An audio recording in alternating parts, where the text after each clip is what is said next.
Hi everyone, and welcome back to Jim Vernon Solutions, the Learn HTML tutorial using W3 Schools.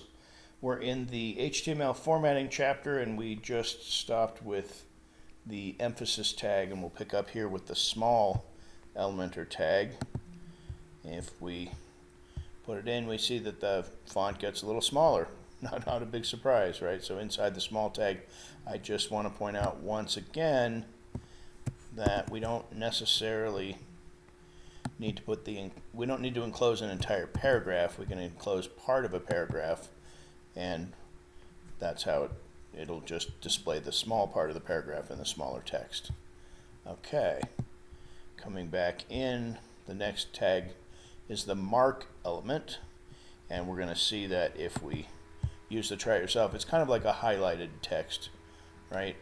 We can just enclose any text we want. Again, we can expand or contract what's within the mark tag, right? And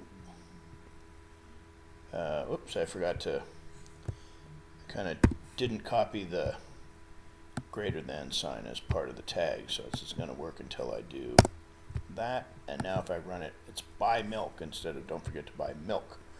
Okay, so that'll wrap up the mark element, and the next one is the del element for deleted text. So if we go to the try it yourself here, you can see that what's in the del tag is going to be a strike-through font, which is useful sometimes.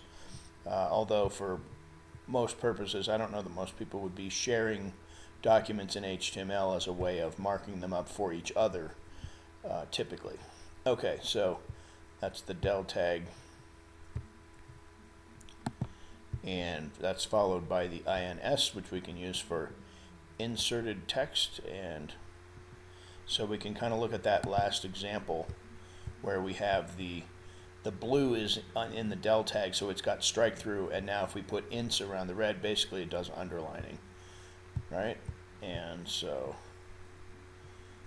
that would be the distinction between the del and ints. And if you're looking at a document with markup, it is helpful to know what those tags do.